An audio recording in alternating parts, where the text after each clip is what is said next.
ಅವರು ನನ್ನ ಕಾರ್ಗೆ ಓದಕ್ಕೆ ಅಂತಾನೆ ಅಲ್ಲೆಲ್ಲ ನಿಂತ್ಕೊಂಡ್ಬಿಟ್ಟಿರ್ತಾರೆ. If you want to buy things without looking at the price, work without looking at the clock. ಇದಾದಾಗ ಇವೆಲ್ಲ ಸಾಧ್ಯ ಆಗುತ್ತೆ. ತುಂಬ ಜನ ಕಾರ್ ಡ್ರೈವರ್ ಅಂದ್ಕೊಳ್ತಾರೆ. ಈಗ ನಂದು ಮುಗೀತು, ನೆಕ್ಸ್ಟ್ ಇವ್ರಿಗೆ ಅಂತಲೂ ಬಿಲ್ಡ್ ಮಾಡಿ ಇಟ್ಟಿರೋದು ನಾನು ಇವಾಗ ಬಿಸ್ನೆಸ್.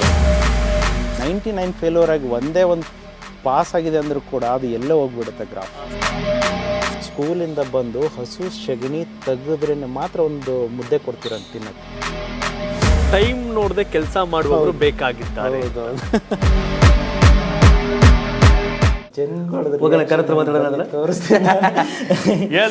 ಅಲ್ಲಿವರೆಗೂ ಹಂಗೆ ನಡಿಯಪ್ಪ, ಈಗ ನಾವು ಕಾರ್ ಹತ್ರ ಹೋಗ್ತೀವಿ.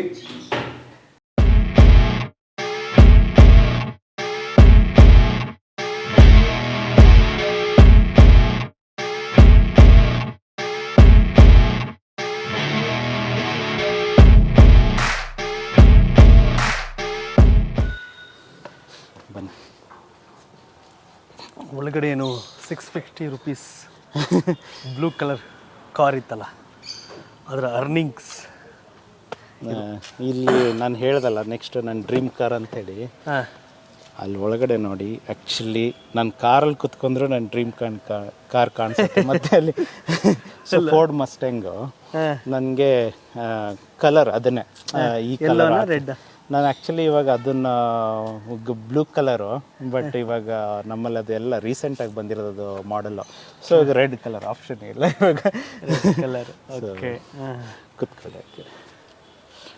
ಆಮೇಲೆ ನಮ್ಮಲ್ಲೆಲ್ಲ ಅಂದರೆ ನಾನು ಎಲ್ಲೆಲ್ಲಿ ವರ್ಕ್ ಮಾಡ್ತೀನಿ ಅಂತಂದು ಯೂಟ್ಯೂಬು, ಫೇಸ್ಬುಕ್ಕು, ನನ್ನ ದುಡ್ಡು ಎಲ್ಲಿಂದ ಬರುತ್ತೆ, ಗೂಗಲ್ ಆಡ್ಸೆನ್ಸಿಂದ ಬರುತ್ತೆ, ಈ ಥರ ಪ್ರತಿಯೊಂದು. ಆಮೇಲೆ ಇದು ಎಲ್ಲ ವರ್ಡ್ಸ್ ನಾನು ಹಾಕೊಂಡಿದ್ದೀನಲ್ಲ ಕಾರ್ ಮೇಲೆ, ಪ್ರತಿಯೊಂದು ನನ್ನ ರಿಲೇಟೆಡು.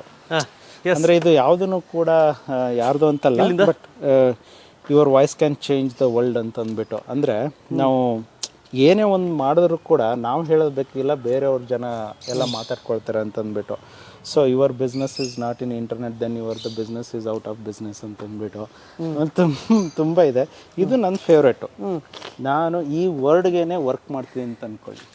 ಯಾಕಂದರೆ ಫಸ್ಟು ರೋಲ್ಸ್ ರಾಯ್ ನಮ್ಮ ಇಂಡಿಯಾದಲ್ಲಿ ಒಬ್ಬರು ಪರ್ಚೇಸ್ ಮಾಡೋಕ್ಕೆ ಹೋದಾಗ ಕೊಡಲಿಲ್ಲ ಅಂತ ಅವ್ರಿಗೆ. ಆಮೇಲೆ ತೊಗೊಂಬಂದು ಕಸ ಹೊಡಿಯೋಕೆ ಇಟ್ಟಿದ್ರೆ ಬ್ರ್ಯಾಂಡು ನನಗೆ ವರ್ಕ್ ಅಂಟಿಲ್ ಎಕ್ಸ್ಪೆನ್ಸಿವ್ ಚೀಪ್ ಅಂತಂದು. ಅಂದರೆ ಈ ಗಾಡಿ ತೊಗೋಬೇಕಂದ್ರೆ ನಮಗೆ ಕಾಸ್ಟ್ ಅಂತ ಅನಿಸ್ಬಾರ್ದು. ಸೊ ನಾವು ಆ ಥರ ವರ್ಕ್ ಮಾಡಬೇಕು ಅಂತ ನನ್ನ ಆಸೆ. ಈ ಕಡೆ ಇಲ್ಲಿ ತುಂಬ ಇದೆ. ಅವರು ನನ್ನ ಕಾರ್ಗೆ ಓದಕ್ಕೆ ಅಂತಲೇ ಅಲ್ಲೆಲ್ಲ ನಿಂತ್ಕೊಂಡ್ಬಿಟ್ಟಿರ್ತಾರೆ. Failure doesn't mean the game is over ಅಂತ ಅಂದ್ಬಿಟ್ಟು. ಯಾಕಂದರೆ ನಾವು ಎಲ್ಲ ವರ್ಕ್ ಕೈ ಹಿಡಿದ ತಕ್ಷಣ ಎಲ್ಲ ವರ್ಕ್ ಆಗಂತಂತೇನಿಲ್ಲ. ಎಷ್ಟೊಂದು ಟೈಮ್ ಫೇಲ್ಯೂರ್ ಆಗ್ತಿರ್ತೇವೆ. 99 ಫೇಲ್ಯೂರ್ ಆಗಿ ಒಂದೇ ಒಂದು ಪಾಸ್ ಆಗಿದೆ ಅಂದರೂ ಕೂಡ ಅದು ಎಲ್ಲೇ ಹೋಗ್ಬಿಡುತ್ತೆ ಗ್ರಾಫ್. ಯಾಕಂದರೆ ಎಕ್ಸ್ಪೀರಿಯನ್ಸ್ ಇರುತ್ತಲ್ವ, ಎಕ್ಸ್ಪೀರಿಯನ್ಸಿಂದ ತುಂಬ ಸೀರಿಯಸ್ ಆಗಿ ವರ್ಕ್ ಮಾಡ್ತಿರ್ತೇವೆ ಆ ಥರ. ಓಕೆ, ಇಲ್ಲಿ life is a game play to win ಅಂತ ಅಂದ್ಬಿಟ್ಟು. ಅಂದರೆ ಈಗ ಎಲ್ಲರೂ ಕಾಂಪಿಟೇಷನ್ ಇರ್ತಾರೆ. ಸೊ ಅದ್ರಲ್ಲಿ ನಾವು ಹೆಂಗೆ ಆಡ್ತೇವೆ ಅಂತ ನಮ್ದೊಂದು. ಓಕೆ, ಇದು ನನ್ನ ಮತ್ತೆ favourite, work hard in silence, let success makes noise ಅಂತ. ಯಾಕಂದರೆ ನಾನು ಇಲ್ಲಿವರೆಗೂ ಕರ್ನಾಟಕದಲ್ಲಿ ಯಾರಿಗೂ ಸಡನ್ ಆಗಿ ಇದು ತುಂಬಾ ಚೆನ್ನಾಗಿ ಸೂಕ್ತ ಅನ್ಸುತ್ತಲ್ಲ. Like full think like intelligent. So ತುಂಬ ಜನ ಅದೇ ಈಗ ನೋಡಿ, ನಾನು ಈ ಥರ ತುಂಬ ಸಿಂಪಲ್ ಆಗಿರೋದ್ರಿಂದ ನೀವು ನಂಬೋದಿಲ್ಲ, ನಾನು ತುಂಬ ಜನ ಕಾರ್ ಡ್ರೈವರ್ ಅಂದ್ಕೊಳ್ತಾರೆ. ನನ್ನ ಯಾವಾಗ ಬ್ಯಾಡ್ಜ್ ನೋಡ್ತಾರೋ ಅವಾಗ ಮಾತ್ರ ಓ ಇವರೇ ಯೂಟ್ಯೂಬರ್ ಅಂತ ಅನ್ಕೊಳ್ಳೋದು. ಇದು ಬಂದ್ಬಿಟ್ಟು ನನ್ನ ಫ್ರೆಂಡ್ ಅವ್ರು ಕೊಟ್ಟಿರೋದು. ಅದೇ ಒಬ್ಬರು ನನ್ನ ಫ್ರೆಂಡ್ ಅಂತೇಳಿ, everything is easy when you are busy but nothing is easy when you are lazy. So be the change you want to see in the world. ಈ ಥರ. ಆಮೇಲೆ ಇದು ಬಂದ್ಬಿಟ್ಟು ಅದೇ ನಮಗೆ ಎಲ್ಲರಿಗೂ ಗೊತ್ತಿರೋ ವರ್ಡ್ ಇದು.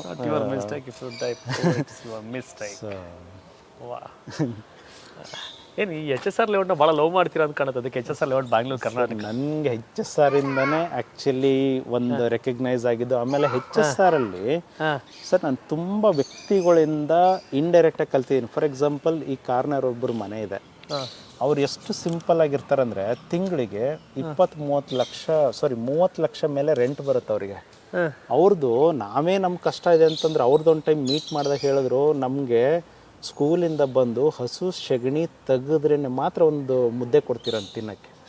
ಅಂತಿಂಥವ್ರೆಲ್ಲ HSR ಅಲ್ಲಿ ತುಂಬ ಜನ ಇದ್ದಾರೆ. ಅವ್ರದ್ದೆಲ್ಲ ಒಂಥರ ನಾನು ಅವ್ರು ಮೀಟ್ ಮಾಡಿ ಮಾತಾಡ್ಬೇಕಂತೇನಿಲ್ಲ, ಯಾರ್ದೊಬ್ರು ಹೇಳಿದ ತಕ್ಷಣ ನಾವು ಅವ್ರಿಂದ ತಗೊಳ್ತೇವಲ್ವಾ, ಅವ್ರು ಹೆಂಗಾರ ಇರ್ಬೋದು, ಅವ್ರು ಕಲಿತೇವಲ್ಲ, ಅದು ತುಂಬಾ ಇಂಪಾರ್ಟೆಂಟ್. ಬಹಳಷ್ಟು ಕಲಿಸುತ್ತೆ, ಕಲಿಯಕ್ಕೆ ನಾವು ರೆಡಿ ಇರಬೇಕು. So finally if you want to buy things without looking at the price, work without looking at the clock. ಇದಾದಾಗ ಇವೆಲ್ಲ ಸಾಧ್ಯ ಆಗುತ್ತೆ ಅಂತ. ಯಾಕಂದ್ರೆ ಸ್ವಂತ ನೀವು ಏನೇ ಮಾಡ್ಬೇಕಂದ್ರೂ, ಆಮೇಲೆ ಇಂಟ್ರೆಸ್ಟ್ ಅನ್ನೋದು ಆಕ್ಚುಲಿ ನಿಮ್ಗೆ ವಾಚ್ ನೋಡಿ ಕೆಲಸ ಮಾಡೋಕ್ಕಾಗಲ್ಲ, ನೀವು ನಂಬೋದಿಲ್ಲ. ನಾನು ಪಬ್ಲಿಕ್ ಟಿವಿನಲ್ಲಿ ರಂಗನಾಥ್ ಸರ್ ಪಬ್ಲಿಕ್ ಟಿವಿ ಕಟ್ಟಬೇಕಾದ್ರೆ ಆ್ಯಡ್ ಕೊಟ್ಟಿದ್ರು ಟಿವಿಗೆ, ಬಟ್ ನಾವು ಆಗ್ಲೇ ಜಾಯಿನ್, ನಾವು ವಿತೌಟ್ ಕರ್ಸ್ ಮಾತಾಡ್ರು ಸುವರ್ಣ ಟೈಮ್ ನೋಡದೆ ಕೆಲಸ ಮಾಡುವವರು ಬೇಕಾಗಿದ್ದಾರೆ. ಜರ್ನಲಿಸ್ಟ್ಗಳಿಗೆ ಈ ಟೈಮೇ ಫಿಕ್ಸ್ಡ್ ವರ್ಕಿಂಗ್ ಟೈಮ್ ಇರುತ್ತೆ, ಬಟ್ ಅದು ಕೆಲಸ ಮುಗಿಸೋಗ್ಬೇಕಾಗತ್ತೆ. ನಾನು ನಾಳೆ ಮಾಡ್ತೀನಿ ಅನ್ನೋಕ್ಕಾಗಲ್ಲ. ಈಗ ನಮ್ಮದು ನೋಡಿ, ಒಂದು ಟೈಮಲ್ಲಿ PG ಯಲ್ಲಿದ್ದಾಗ ಸ್ಟಾರ್ಟಿಂಗ್ ಅದೇ ಫುಲ್ ಟೈಮ್ ಹತ್ತತ್ರ ಬಂದಾಗ ಟೈಮ್ ನೋಡ್ದೇನೆ ಎದ್ಬಿಟ್ಟು ವರ್ಕ್ ಮಾಡೋಕ್ಕೆ ಶುರು ಮಾಡಿದೆ. ಕಣ್ಣು ಯಾಕೆ ಉರಿತಿದೆ ಅಂಥೇಳಿ ಅವಾಗ ಟೈಮ್ ನೋಡೋದು 3:30 ಆಗಿತ್ತು. ಸೊ ಮಾಡಬೇಕು ಅಂತ ಶುರು ಮಾಡ್ತೇವೆ ನೋಡಿ, ಅವಾಗ ಹೆಂಗೆಂಗೋ ಎಬ್ಬಿಸಿ ನಿಲ್ಸ್ಕೊಂಡ್ಬಿಡ್ದೆ. ಯಾಕಂದ್ರೆ ಮೇನ್ ಎನರ್ಜಿ ಕೊಡೋದು ಅದನ್ನೇ ಅಲ್ಲ. ಸಹಜವಾಗಿ ಬೆಳಗ್ಗೆ 3 ಗಂಟೆ 3:30 ಎದ್ದಿದ್ರಿ ಅಂತ ಎಲ್ಲ ಹೇಳುವುದಕ್ಕೆ, ಸೂರ್ಯ ಹೇಳುವ ಮುನ್ನ, ಸೂರ್ಯ ಮುಳುಗಿದ ಮೇಲೆ, ಎಲ್ಲರೂ ಹೇಳಕ್ ಮುಂಚೆ, ಎಲ್ಲರೂ ಮಲಗಿದ ಮೇಲೆ ನಾವು ಮಲಗಿದ್ರೆ ನಾವು ಮಾಡಕ್ ಸಾಧ್ಯ. ನಾವು 10 ಗಂಟೆಯಿಂದ 6 ಗಂಟೆ ಗಿರಾಕಿಗಳು, ಗವರ್ನಮೆಂಟ್ ಹಾಲಿಡೇಸ್, ಹಾಲಿಡೇ, ಹಬ್ಬ ಹರಿದಿನ ಎಲ್ಲವೂ ಒಂದಾಗ ಏನೋ ಮಾಡಕ್ ಸಾಧ್ಯ. ಇಲ್ಲಿ ಪ್ರತಿ ದಿನನೂ ಒಂದೇ ದಿನ ಅಂತಾನೆ ಅರ್ಥ. ಇವತ್ತು ಬೆಳಿಗ್ಗೆ ಸೂರ್ಯ ಎದ್ದೇಳುತ್ತೆ, ಈವ್ನಿಂಗ್ ಮುಳುಗುತ್ತೆ ಅಷ್ಟೇ. ಸೊ ನಾವು ಕೂಡ ಅಷ್ಟೇ, ಪ್ರತಿದಿನನೂ ವರ್ಕ್ ಮಾಡಲೇಬೇಕು. ಯಾಕಂದ್ರೆ ನಾನು ಹಾಗಾಗಿನೇ ಆಲ್ಮೋಸ್ಟ್ ಈ ವಿಷಯದಲ್ಲಿ ಭಾಳ ಆಕ್ಟಿವ್. ಅವ್ನು ಪ್ಲೇನ್ ಮಾಡೋದು ಈ ಥರ ನಮ್ದೆಲ್ಲ ನೋಡ್ಬಿಟ್ಟು ಇವಾಗ ಟ್ರೈ ಮಾಡ್ತಿರ್ತಾನೆ. ಸೊ ಅದಕ್ಕೆ ಇವಾಗ ನಾನು ಹೇಳಿದ್ ನೋಡಿ, ಯೂಟ್ಯೂಬಲ್ಲಿ ನಾನು ರಿಸರ್ಚ್ ಮಾಡಿಬಿಟ್ಟು ಈ ಥರ ಪ್ಲೇನ್ ಎಲ್ಲ ಮಾಡಿರೋದು. ಬಟ್ ನಾನು ಈಗ ಒಂದು ಪ್ಲಾಟ್ಫಾರ್ಮ್ ಅನ್ನೋದು ಅಂದರೆ ಈಗ ನಂದು ಮುಗೀತು, ನೆಕ್ಸ್ಟ್ ಇವ್ರಿಗೆ ಅಂತಲೂ ಬಿಲ್ಡ್ ಮಾಡಿ ಇಟ್ಟಿರೋದು ನಾನು ಇವಾಗ ಬಿಸ್ನೆಸ್ಸು. ಸೊ ನನ್ನ ಕೈಲಿ ಇವಾಗ ಏನು ಮಾಡೋಕ್ಕಿಲ್ಲ, ಅವ್ರು ಕಂಟಿನ್ಯೂ ಮಾಡ್ಕೊಂಡು ಹೋಗ್ಬೋದು ಅಂತಂದ್ಬಿಟ್ಟು ಆ ಥರ ಒಳ್ಳೇದನ್ನ ಕೇಳಿಸ್ಕೊತಿರ್ಬೇಕು. Good listener, good leader concept. ಇವರಾಗಲೇ ಹೇಳಿದಂತೆ ತುಂಬ ಸೈಲೆಂಟು, ಏನು ಎತ್ತ ಅನ್ನೋ ಪ್ರಶ್ನೆಗಳಿರೋ ಟೈಮಲ್ಲಿ ಹಲವು ಉತ್ತರಗಳನ್ನ ಕೊಟ್ಟವರು. ನಿಜವಾಗ್ಲೂ ಹೇಳ್ತೀನಿ, ಭಾಳ ಖುಷಿ ಆಗುತ್ತೆ. ಇವರಿಂದ ಕಲಿಯೋದು ಭಾಳ ಇದೆ. ಎಷ್ಟೋ ಜನ ರೀಲ್ಸ್ ಮಾಡಿ, ಶಾರ್ಟ್ಸ್ ಮಾಡಿ, ಸಾಂಗ್ ಹಾಕೊಂಡು ಡ್ಯಾನ್ಸ್ ಮಾಡಿ, ಬೇರೆ ಥರ ಮಾಡಿ, ಆ ಸಬ್ಸ್ಕ್ರೈಬ್ ಆ ಲೆಕ್ಕಾಚಾರಗಳು, ಅಲ್ಲಿಂದ ನೀವು ಕಲಿಯೋದು ಏನೂ ಇಲ್ಲ. ನೀವು ಫಾಲೋ ಮಾಡೋದಾದರೆ ದತ್ತಾ ಬೇನೂರವ್ರನ್ನ ಫಾಲೋ ಮಾಡಬೇಕು. ಇನ್ನು ದತ್ತಾ ಬೇನೂರವ್ರು ಇಷ್ಟೆಲ್ಲ ಸಾಧನೆ ಶುರುವಾದಾಗ ಏಕಾಂಗಿ, ನಂತರ ಜರ್ನಿ ಅಂತಕ್ಕೆ ಬರಬೇಕಾದ್ರೆ ಜೊತೆಯಾಗಿದ್ದು ಸಂಗಾತಿಯಾಗಿ ಮೇಡಮ್ ಇಲ್ಲಿದ್ದಾರೆ, ಇಬ್ಬರು ಮುದ್ದಾದ ಮಕ್ಕಳು. ಮೇಡಮ್ ಏನು ಹೇಳ್ತೀರಿ ಸರ್? ಹಿಂಗೆ ಮದುವೆ ಸ್ಟಾರ್ಟಿಂಗ್ ಡೇಸ್ ಏನು ಅನಿಸ್ತು ಇವರೆಲ್ಲ ಹಿಂಗೆ ಯೂಟ್ಯೂಬು ಮತ್ತು ಹಿಂಗೆ ಅವಾಗ ಏನನ್ನಿಸ್ತು ನಿಮಗೆ? ಫಸ್ಟಿಗೆ ಏನು ಈ ಥರ ಅಂದರೆ ಯೂಟ್ಯೂಬ್ ಅಂದರೆ ಗೊತ್ತಾಗಲಿಲ್ಲ. ಆಮೇಲೆ ಸೊ ಏನು ಅನಿಸ್ತು ಅವಾಗ ಕೇಳಿದಾಗ? ಅವಾಗ ಕೇಳಿದಾಗ ಏನೋ ಬೇರೆ ಒಂಥರ ಕಂಪ್ನಿ ಥರ ಮಾಡಿದೆ ನಾನು, ಸ್ಮಾಲ್ ಕಂಪ್ನಿ ಥರ. ಆಮೇಲೆ ಗೊತ್ತಾಯ್ತು ಇದು ಕಂಪನಿನೇ ಅಲ್ಲ ಅಂತ ಆಮೇಲೆ ಗೊತ್ತಾಯ್ತಿದ್ದು. ಇದು ಏನಾಗುತ್ತೆ, ಸಹಜವಾಗಿ ಒಂದು ನಿರೀಕ್ಷೆಗಳಿರುತ್ತೆ, ಗೊತ್ತಲ್ಲ. ಹಳ್ಳಿ ಕಡೆ ಯಾರೇ ಆಗಲಿ ಮಕ್ಕಳು ಇಲ್ಲ ಒಂದೊಳ್ಳೆ ಕೆಲಸ, ಒಂದೊಳ್ಳೆ ಕಂಪ್ನಿ, ಇಲ್ಲ ಸರ್ಕಾರಿ ನೌಕರಿ, ಇಲ್ಲ ಒಂದಷ್ಟು ಎಕರೆ ಜಮೀನು, ಬೇರೆ ಬೇರೆ ಥರ ಲೆಕ್ಕಾಚಾರಗಳಿರುತ್ತಲ್ಲ. ಸೊ ಆ ಥರ ನಿಮ್ಮ ನಿರೀಕ್ಷೆ ಏನಿತ್ತು ಇವ್ರ ಬಗ್ಗೆ? ನಮ್ದು ನಿರೀಕ್ಷೆ ಬೇರೆ ಇತ್ತು. ಹೌದಾ? ಆ ನಿರೀಕ್ಷೆಗೂ ಮತ್ತೆ ಈಗಲೂ ಏನನ್ಸುತ್ತೆ? ನಾನು ಅನ್ಕೊಂಡಿದ್ದೆ ಒಂದು ಇದು. ಅದ್ರ ಖುಷಿ ಯಾವುದು? ಖುಷಿ ಇದು, ತುಂಬಾ ಖುಷಿ ಇದೆ. ತುಂಬಾ ಖುಷಿ ಇದೆಯಾ? ಇದು ಹೇಳ್ಬೇಕಂದ್ರೆ ಅನ್ಎಕ್ಸ್ಪೆಕ್ಟೆಡ್. ಯಾಕಂದ್ರೆ ಪರಿಚಯದಲ್ಲ ಇಲ್ಲ ಅಂದ್ರೆ ಇವ್ರು ಅನ್ಕೊಂಡಿದ್ದು ಅನ್ಎಕ್ಸ್ಪೆಕ್ಟೆಡ್, ನನ್ನ ಜೀವನದಲ್ಲಿ ಚೇಂಜಸ್ ಆಗಿದ್ದು ಅನ್ಎಕ್ಸ್ಪೆಕ್ಟೆಡ್. ಅಂದ್ರೆ ನನ್ಗೆ ಆಸೆ ಇತ್ತು, ಏನೋ ಒಂದು ದಿವಸ ಏನೋ ಮಾಡಿ ನಾನು ಈ ಥರ ತಗೊಳ್ತೀನಿ ಅಂತಂದ್ಬಿಟ್ಟು. ನಮ್ಮ ಫ್ಯಾಮಿಲಿಯಲ್ಲಿ ಕೂಡ ಅವ್ರಿಗೆ ಯಾರಿಗೂ ಗೊತ್ತಿರಲಿಲ್ಲ ಇವನು ಈ ಥರ ಬೆಳಿತಾನೆ ಅಂತಂದ್ಬಿಟ್ಟು. ಸೊ ನನ್ನ ಬ್ಯಾಕ್ಗ್ರೌಂಡ್ ನೀವು ತಗೊಂಡ್ಬಿಟ್ರೆ ಎಲ್ಲರೂ ಹೇಳೋದು ಇವನು ಇವನು ಉದ್ಧಾರ ಆಗಲ್ಲ ಬಿಡು ಅಂತಾನೆ ಎಲ್ಲರೂ ಹಂಗೆ ಅನ್ಕೊಂಡ್ಬಂದಿರೋದು. ಬಟ್ 2017 ಅದನ್ನ 2018 ಅಲ್ಲಿ ಆಯಿತು, 17 ಎಂಡ್. ಹಾಂ. ಸೊ ಅಲ್ಲಿಂದ ನನಗೆ ಆ್ಯಕ್ಚುಲಿ ಜರ್ನಿ ಯಾವಾಗ ನಾನು ಯೂಟ್ಯೂಬಿಂದ ರಿಸಲ್ಟ್ ಅನ್ನೋದು ಎಲ್ಲರಿಗೂ ಹೇಳಕ್ಕೆ ಶುರು ಮಾಡಿದೆ. ಎಷ್ಟು ಗಂಟೆ ಕೆಲಸ ಮಾಡ್ತಿದ್ರು ಮೇಡಮ್? ಅವ್ರು ಫುಲ್ ಡೇ ಯೂಟ್ಯೂಬಲ್ಲಿ. ಈಗ ಟೈಮ್ ಕೊಡ್ತಿದ್ರಾ? ಟೈಮ್ ಅಂದರೆ ತುಂಬ ಅದೇ ಬೇಜಾರು ಇತ್ತಾ? ಇಲ್ಲ ಊರಿಗೆ ಕರ್ಕೊಂಡು ಹೋಗಲ್ಲ, ಅಲ್ಲಿ ಹೋಗಲ್ಲ, ಆ ಥರ ಸ್ವಲ್ಪ ಇತ್ತು. ಆಮೇಲೆ ಅಡ್ಜಸ್ಟ್ ಆಯ್ತು. ಮೊದಲೇ ಮಗು ಆಗಿದ್ದು ಯಾವ ವರ್ಷ? ಅವನು 2018 ಅಲ್ಲಿ. 18 ಸೊ ಮಗು ಕಡೆ ಬಿಸಿ ಆದ್ರಿ ಆಮೇಲೆ ಆಮೇಲೆ ಇನ್ನೊಂದು ನೋಡಿ, ಈಗ ಫಾರ್ ಎಕ್ಸಾಂಪಲ್ ಇವಾಗ ಬೇರೆ ಯಾರೋ ಒಬ್ಬರು ಫೀಮೇಲ್ ಅಂದ್ಕೊಳ್ಳೋಣ, ಅವರು ಹೊರಗಡೆ ಸುತ್ತಾಡಬೇಕು ಅಂತ ಅಂದಿದ್ರೆ ಮೇ ಬಿ ನಮ್ಗೆ ಇಷ್ಟೊಂದೆಲ್ಲ ವರ್ಕ್, ಯಾಕಂದರೆ ಇವರು ಮೇಲೇ ಬರ್ತಾ ಇರಲಿಲ್ಲ. ಯಾಕಂದ್ರೆ ನಂದಾಯಿತು, ನನ್ನ ವರ್ಕ್ ಆಯಿತು ಅಂತೇಳಿ ನಾನು ವರ್ಕ್ ಕಡೆ ಫೋಕಸ್. ನಂದೇನತ್ತಂದರೆ ಇವತ್ತು ಸಿಕ್ಕಿದ್ದನ್ನು ಬಳಸ್ಕೊಂಬಿಟ್ರೆ 10 ವರ್ಷ ಅಲ್ಲ 20 ವರ್ಷ ಎಲ್ಲ ಆರಾಮಾಗಿ ಎದ್ಬಿಡ್ಬೋದು ಅಂತಂದ್ಬಿಟ್ಟು ಆರಾಮಾಗಿ. ಈಗ ನಾವು ಕೆಲಸ ಮಾಡೋ ಟೈಮಲ್ಲಿ ಅಲ್ಲಿ ಓಡಾಡಬೇಕು ಯಾಕಂದ್ರೆ ತುಂಬ ಜನ ಫೇಲ್ಯೂರ್ ಆಗಿದ್ದು ಇದೇ ರೀಸನ್ನಿಂದಾರೆ. ಈಗ ಒಂದಿಷ್ಟು ಬರುತ್ತೆ ಯೂಟ್ಯೂಬಲ್ಲಿ, ಏನೋ ಒಂದು ಆಸೆ ಇಟ್ಕೊಂಡ್ಬಿಡ್ತಾರೆ, ಈ ದುಡ್ಡಲ್ಲಿ ಈ ಟ್ರಿಪ್ ಹೊಡಿಯೋಣ. ನಮ್ದು ಆ್ಯಕ್ಚುಲಿ ಹಂಗಿಲ್ಲ. ಏನು ಮಾಡ್ಕೋಬೇಕು ಮಾಡ್ಕೊಂಡು ಮೇಡಮ್ ಅಂದರೆ ಅವ್ರದ್ದು ಮನೆಯಲ್ಲಿದ್ದು ಅವ್ರವ್ರ ಕೆಲಸ ಮಾಡ್ಕೊಳ್ತಿರೋ, ನನ್ನ ವರ್ಕ್ ಏನಂತ ಡಿಸ್ಟರ್ಬೆನ್ಸ್ ಏನು ಮಾಡಿಲ್ಲ. ನನ್ನ ವರ್ಕ್ ನಾನು ಫ್ರೀ ಆಗಿತ್ತು. ಬಟ್ ನಾನು ಹೇಳ್ತಿರೋದು ಒಬ್ಬೊಬ್ರು ಇರ್ತಾರೆ, ಅಲ್ಲಿ ಕರ್ಕೊಂಡೋಗಿ ಇಲ್ಲಿ ಕರ್ಕೊಂಡೋಗಿ. ನಾನು ಆ್ಯಕ್ಚುಲಿ ಹೇಳಬೇಕಂದ್ರೆ ಇನ್ನೂವರೆಗೂ ಎಲ್ಲೇ ಅಷ್ಟು ಓಡಾಡೇ ಇಲ್ಲ ಹೇಳ್ಬೇಕಂದ್ರೆ. ಸೊ ಇನ್ಮೇಲೆ ಇನ್ಮೇಲೆ ಎಲ್ಲ ಶುರು ಆಗೋದು. ನಿಮ್ಮ ಊರಲ್ಲಿ ಇಂಡಿ ತಾಲೂಕೆ ಬರುತ್ತಾ? ಹೌದು, ಹತ್ರ ಇದೆ ಇವ್ರು. ಹತ್ರ ಇದೆ. 16 ಕಿಲೋಮೀಟರ್ ಆಗುತ್ತೆ ಅದು. 16 ಕಿಲೋಮೀಟರ್. ನಿಮ್ಮ ಮನೆಯಲ್ಲಿ ಏನು ಹೇಳ್ತಾರೆ ಇವಾಗ ಹಳ್ಳಿಯ ಬಗ್ಗೆ? ಇವಾಗ ತುಂಬಾ ಹೆಮ್ಮೆ ಇದೆ. ಹೌದಾ? ಊರಲ್ಲೆಲ್ಲ ಇದು ಮಾಡ್ತಾರ, ರೆಕಗ್ನೈಸ್ ಮಾಡ್ತಾರೆ ಈಗ. ಲೈಕ್ ಯಾಕಂದ್ರೆ ಸ್ಕ್ರೀನಿಗೆ ಬರ್ತಿರಲಿಲ್ಲ, ಈಗ ಇವಾಗ ಮಾಡ್ತಿದ್ದಾರೆ. ಅಂದರೆ ಮುಂಚೆ ಯಾರಿಗೂ ಇರಲಿಲ್ಲ ಹೇಳ್ಬೇಕಂದ್ರೆ ಅದು. ಯಾಕಂದರೆ ಮುಂಚೆ ನಾನು ಕರ್ನಾಟಕದವರು ಅಂತ ಫಸ್ಟ್ ಗೊತ್ತಿರಲಿಲ್ಲ. ನನ್ನ ಕಾರ್ ನೋಡಿ ಕರ್ನಾಟಕ ಅಂತ ಯಾರಾದ್ರೂ ನೋಡಿದ್ರೆ ಮಾತ್ರ ಗೊತ್ತಾಗ್ತಿತ್ತು ಕರ್ನಾಟಕದವರು ಅಂತಂದ್ಬಿಟ್ಟು. ಸೊ ಇವಾಗ ಆ್ಯಕ್ಚುಲಿ ಹೇಳ್ಬೇಕಂದ್ರೆ ಜಾಸ್ತಿ ನಿಮ್ಗೆ ಮೇಡಮ್ ನಮಗೆ ಯಾಕೆ ನೀವೇ ದೊಡ್ಡ ಬುಕ್ಕಲ್ಲೆಲ್ಲ ಲಿಸ್ಟ್ ಮಾಡಿರ್ತೀರಿ, ಹಾಗಾಗಿ ಮೇಡಮ್ಗೆ ಅಷ್ಟೇ ಟೈಮ್ ಕೊಡಬೇಕು ಅನ್ನೋದು ಸಹಜವಾದ ನಿರೀಕ್ಷೆ ಇರುತ್ತೆ. ಹೌದು. ಯಾಕಂದರೆ ನೋಡಿ, ಅವ್ರು ನಮ್ಮ ಟೈಮನ್ನು ವೇಸ್ಟ್ ಮಾಡಿಲ್ಲ ಅಂದರೆ ಅಲ್ಲೇ ಅವ್ರು ಟೈಮ್ ಕೊಟ್ಟಂಗೆ. ಯಾಕಂದರೆ ದುಡಿಯೋ ವ್ಯಕ್ತಿನ ಯಾವಾಗ ಅವ್ರು ಫ್ರೀಯಾಗಿ ಬಿಟ್ಬಿಡ್ತಾರೋ ಅವಾಗ ದುಡಿಯೋಕ್ಕಾಗೋದು. ಯಾವಾಗ ದುಡಿಯೋ ವ್ಯಕ್ತಿನ ಅಡಚಣೆ ಮಾಡೋಕ್ಕೆ ಶುರು ಮಾಡ್ತಾರೋ ಅವಾಗ ದುಡಿಯೋಕ್ಕಾಗೋದೇ ಇಲ್ಲ. ಮೇಡಮ್ ಇಬ್ಬರಲ್ಲಿ ಯಾರು ಮಗಳಲ್ಲಿ ಯಾರು ಇವ್ರನ್ನ ಫಾಲೋ ಮಾಡ್ತಿರೋದು ಜಾಸ್ತಿ? ಇಬ್ಬರು ಅವ್ರ ಅಪ್ಪನ ಥರ ಮಗಳ ವಾ ಹಂಗೆ ಇದೆ ಅವ್ರು. ಏನ್ ಹೇಳ್ತೀರಿ ಫೈನಲಿಗೆ? ಬೇರೆ ಯಾಕಂದ್ರೆ ಮದುವೆ ಆದ್ಮೇಲೂ ಕೂಡ ಸಕ್ಸಸ್ ಜರ್ನಿ ಸಾಗ್ಬೇಕು, ಗೆಲ್ಲಬೇಕು ಅಂತಂದ್ರೆ ಸಪೋರ್ಟ್ ಬೇಕಾಗುತ್ತೆ. ಹೌದು. ಸೊ ಈ ಎಲ್ಲ ಏನಾಗುತ್ತೆ, ದುಡಿಯೋ ಟೈಮು ಮತ್ತೆ ಮದುವೆ ಟೈಮು. ಹೌದು. ಹಿಂಗಿರ್ಬೇಕಾದ್ರೆ ಹೆಣ್ಣು ಕಪಲ್ಸ್ಗೆ ಏನ್ ಹೇಳ್ತೀರಿ ನೀವು?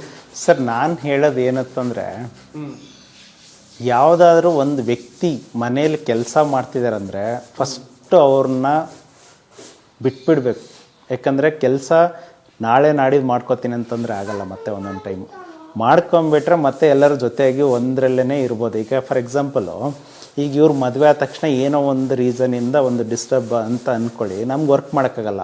ಸೊ ಫೈನಲಾಗಿ ಯಾರು ಅನುಭವಿಸ್ಬೇಕು? ಇಬ್ಬರನ್ನೇ ಅನುಭವಿಸ್ಬೇಕು. ಸೊ ಫೈನಲ್ಲಾಗಿ ನಾನು ಹೇಳೋದೇನೆಂದರೆ, ಏಜ್ ಇದ್ದಾಗ ದುಡ್ಕೊಂಬಿಡಿ. ಏಜ್ ಆದ ತಕ್ಷಣ ತುಂಬ ಜನ ನಾನೇ ನನ್ನ ಕಣ್ಣಾರೆ ನೋಡಿದ್ದೀನಿ, ಎದ್ದೇಳೋಕ್ಕಾಗಲ್ಲ, ಕೂತ್ಕೊಳ್ಳೋಕ್ಕಾಗಲ್ಲ, ಅವಾಗೆಲ್ಲ ಎದ್ದು ಓಡಾಡೋದು ಆಗಲ್ಲ, ಅವಾಗ ಕೆಲಸ ಮಾಡೋಕ್ಕೂ ಆಗಲ್ಲ. ಏಜ್ ಇದ್ದಾಗ ಕೆಲಸ ಮಾಡ್ಕೊಂಬಿಡಿ, ಕೆಲಸ ಮಾಡೋರ್ಗೂ ಫ್ರೀಯಾಗಿ ಬಿಡಿ. ಸಪೋರ್ಟ್ ಇದೆಯಾ ಇಲ್ಲ? ಅವ್ರು ಹೇಳೋದು ನಿಜಾನೇ. ಇಲ್ಲ ಆ್ಯಕ್ಚುಲಿ ಅದು ರಿಯಲ್ ಲೈಫಲ್ಲಿ ಹಾಗೆ ಆಗೋದು ಸರ್. ಯಾವಾಗ ಇಲ್ಲ ನಾನು ಆ್ಯಕ್ಚುಲಿ ಹೇಳಬೇಕಂದ್ರೆ, ನಾನು ಗೋಲ್ಡ್ ಅಂತೂ ಇಷ್ಟಪಡೋದಿಲ್ಲ. ಅವರೂ ಕೂಡ ನನಗೆ ಇಲ್ಲಿವರೆಗೂ ಅದಕ್ಕೆ ಕೊಡಿಸಿ ಇದಕ್ಕೆ ಕೊಡಿಸಿ ಅಂತ ಏನೂ ಅಂದಿಲ್ಲ.